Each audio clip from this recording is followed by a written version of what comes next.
মশাই তো আমার কষানি দিতেছে। এই বন্ধুরা জানো আমি কোথায়? আমি এখন আমাদের বাড়ির চালের উপরে। আরে বৃষ্টিতে চাল ফুটো হয়ে জল পড়ে তো, তাই তাবু দিলাম। খুবই কষ্ট হয়ে গেছে বাবা। দাঁড়া দেখাচ্ছি। আমাদের যাদের টিনের বাড়ি আমরা মানে বুঝতে পারি ব্যাপারটা। আর আমাদের বাড়ির মার মতন যদি মা বাড়িতে থাকে তাহলে তোমার এই চালের উপরে কুমড়ো রে, লাউ রে, চাল কুমড়ো রে সব ওটাকে তোমার চলে। আর বাড়ির ছোট হচ্ছে আমি, ছোটগুলোর উপর বেশি প্রেশার পড়ে। যাই হোক, ওই যে জং পড়লে টিনের উপর পা পড়লে না টিনটা ফেটে যায়।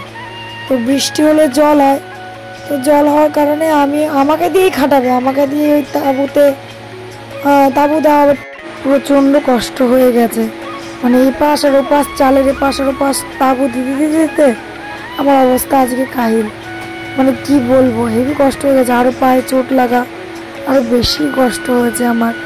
আর প্রচুর পরিমাণে পিছিয়ে এর জন্যই যে সকালবেলা প্রচুর বৃষ্টি হয়েছে, টিন থেকে শুরু করে সব প্রচুর পিছল। কুল গাছ আমার বাড়ির চালের উপরে, সেই জন্য চাল আমার ঝাড় দিয়ে পরিষ্কার করতে হয়েছে, যত পাতা আছে। ফের আমি নামলাম, এখনো আরও আছে, চলো দেখবে। মানে যেখানেই টিনের যেখানেই পাড়া দিই না কেন কু করছে, সেই শব্দে বাবাও চটে গেছে, বলছে ঠিক করে পাড়া দে, ঠিক করে পাড়া দে। এটা কি আমার দোষ বলো?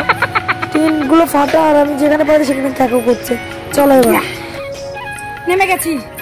এবার হচ্ছে রান্নাঘরে চলে, মানে টালির চলে। চলো চলো চলো, আমার পিছন পিছন চলে আসো। টিনের চাল তো তবু কোনো রকম, আমি যে রান্নাঘরের চালে উঠবো এটা হচ্ছে মাটির টালি।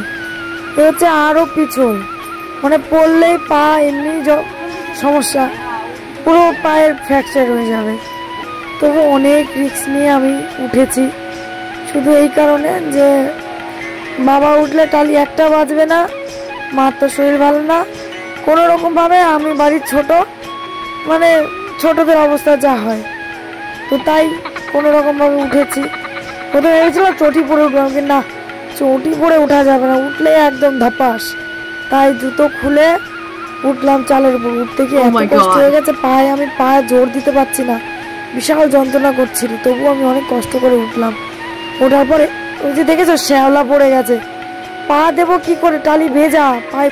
এত পরিমাণে বৃষ্টি হচ্ছে এই কদিন ধরে, টালিতে পুরো শ্যাওলা পড়ে গেছে, কি করে উঠবো বলো? তারপরে টালির এক জায়গায় কাঁঠাল ভেঙে পড়েছে, ব্যাস ওখান থেকে ভেঙে পড়েছে, রান্নাঘরে জল পড়ছে। তাই তাবু দিতেই উঠলাম। আর টালিটা এত পিছল, পা দিতে পারছিলাম না, মানে পিছলে মনে হচ্ছে পড়ে যাচ্ছে, এই পড়ে গেলাম।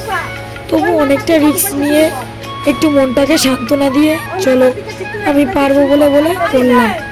তাবু দিলাম রান্নাঘরে, বড় ঘরে চালে দিলাম। মানে আমার প্রত্যেকটা ঘর যে কটা আছে সব কটাকেই আমার ব্যান্ডেজ করতে হয়েছে। কেটে গেলে যেমন ব্যান্ডেজ করে, সেরকম চালের উপরে আমি ব্যান্ডেজ করি।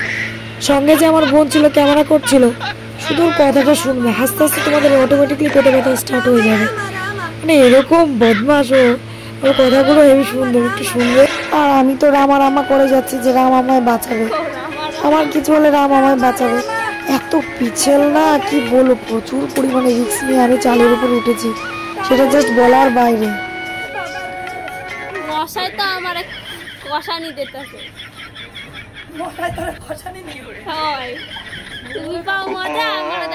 শুনেছো কথা, পিছেলা টালিতে উঠে আমি নাকি মজা করছি, যখন তখন পড়ে যাওয়ার ভয় আছে।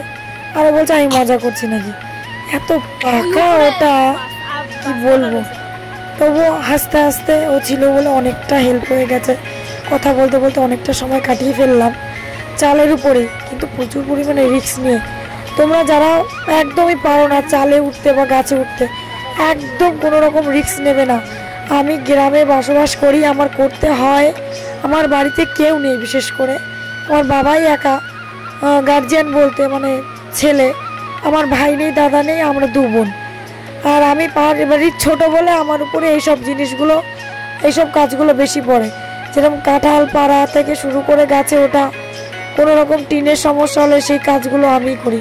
এই যে আমি নামছি না, প্রচুর পরিমাণে রিস্ক, মানে আমি পাড়া দিতে পারছিলাম না, পিছলে চলে আসছিলাম তাবুতেই।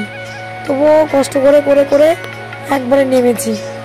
অনেক সাহস জুগিয়েছি মনের মধ্যে, তারপর কিন্তু পেরেছি।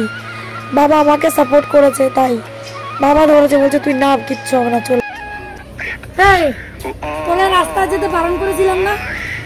এই কি রে গুন্ডা কাকা, রাস্তায় যেতে বারণ করছিলাম না? দিকে তাকাতে বলছো? ক্যামেরার দিকে?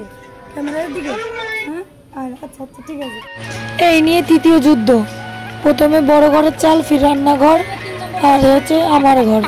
তৃতীয় যুদ্ধ, প্রথম, দ্বিতীয়, তৃতীয়, এই তিনটে করলে কাজ কমপ্লিট। কাজ করে উদ্ধার করতে পারছি না, এর মধ্যে যদি চুল খুলে যায়, মাথাটা গরম হয়ে যায় না বলো? হ্যালো বন্ধুরা, তোমরা জানো তো মানে মাটিতে গাছ হয়, সেটা তো সত্যি কথা না, কিন্তু আমাদের বাড়ির চালের উপরেও গাছ হয়। চালের উপর গাছ হচ্ছে, মাটিতে গাছ হয় কিন্তু চালের উপর। আমার ঘরের চালের উপর এত পরিমাণে পাতা পড়েছে, মানে পুরো আমার ঘরটা পুরো গাছে ভরা, গাছ দিয়ে ঘেরা, তো পুরো পাতাগুলো আমার চালের উপরেই পড়ে।